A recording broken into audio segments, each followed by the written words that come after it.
إن الحمد لله نحمده ونستعينه ونستغفره ونعوذ بالله من شرور أنفسنا ومن سيئات أعمالنا من يهده الله فلا مضل له ومن يضلل فلا هادي له وأشهد أن لا إله إلا الله وحده لا شريك له وأشهد أن محمدا عبده ورسوله صلى الله عليه وسلم أما بعد فإن أصدق الحديث كتاب الله وخير الهدي هدي محمد صلى الله عليه وسلم وشر الأمور محدثاتها وكل محدثة بدعة وكل بدعة ضلالة وكل ضلالة في النار يا أيها الذين آمنوا اتقوا الله حق تقاته ولا تموتن إلا وأنتم مسلمون يا أيها الذين آمنوا اتقوا الله وقولوا قولا سديدا يصلح لكم أعمالكم ويغفر لكم ذنوبكم ومن يطع الله ورسوله فقد فاز فوزا عظيما أما بعد mes chers frères et sœurs, j'ai le plaisir de vous présenter, bi'idhnillah, une traduction rapprochée de l'avis juridique émis par le shir Abdurrahman al-Alliwi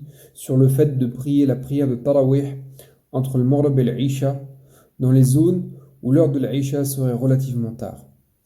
Donc avant de répondre à cette question, le shir, Hafizahullah, a souhaité éclaircir un point primordial qui est que l'avis juridique de la prière de Tarawih est sunnah et non fard, obligatoire. Il est alors détestable de sortir une adoration qui est surérogatoire de son contexte et de lui donner plus de valeur qu'il ne se doit, car le prophète sallallahu alayhi wa sallam lui-même a délaissé la prière de Tarawih en groupe et à la mosquée de peur qu'elle ne soit rendue obligatoire. Allah Azza wa Jal, après nous avoir donné le statut juridique de cette adoration, il lui a attribué un temps bien précis qui commence d'après Salat al-Isha jusqu'à la prière de Al-Fajr. Et que celui qui accomplit Salat al-Tarawih pendant ce temps précis, juridiquement, a accompli son adoration en adéquation avec la sunna. En revanche, si cette prière a été accomplie en dehors de ce temps précis juridiquement, elle est considérée comme une prière surérogatoire quelconque.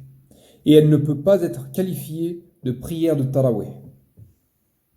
Pour bien comprendre cela, le shir, l'Alliwi, s'est basé sur le livre Maraq as-Saoud, où l'auteur nous explique qu'une adoration, pour qu'elle soit considérée comme sunnah, doit être en accord avec 4 points fondamentaux. Le premier, que ce soit une action faite par le prophète sallallahu alayhi wa sallam lui-même. Deuxièmement, que son application était constante et assidue. Troisièmement, que cette action soit visible au sein de la jama'a, du groupe. Et quatrièmement, qu'il n'y ait pas de preuve qui démontre que cette adoration est obligatoire. Ensuite, le shir poursuit son argumentation en citant un autre passage du livre qui dit que toute action qui ne respecte pas ces 4 conditions est une adoration surérogatoire et non une sunna. En conclusion, ces 4 conditions précitées sont requises dans la prière de Tarawih.